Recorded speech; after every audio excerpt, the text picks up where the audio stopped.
tonalitātes. Kā tās iemācīties?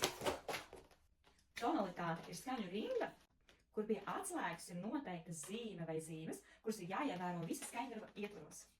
Mācies tonalitātes ērti un saprotami ar manām mūzikas spēlēm špikeri, kvartu un kvintu aplis, tiezu un bemolu domino, tonalitāšu kvartu un tonalitāšu kvintu apļu puzle.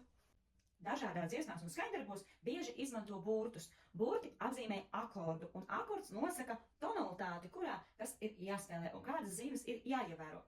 Tonalitātes ar burtiem var apgūt ar kvartu un kvintu apļu puzli internacionāli, kā arī tiezu un bemolu domino ar burtiem. Vai tu zini, kas tas tāds ir par ķēpuri? Un šis? Un šis? Šeit ķēpura nav.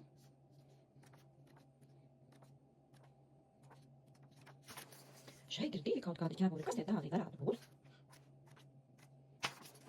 Te es redzu divus citus. Te tā kā restīta.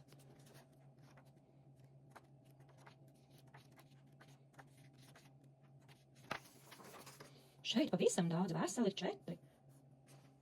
Apskatot grāmatas, redzu, ka tie ir visā skaņdarbā, no sākuma līdz pat beigām, visās rindiņās.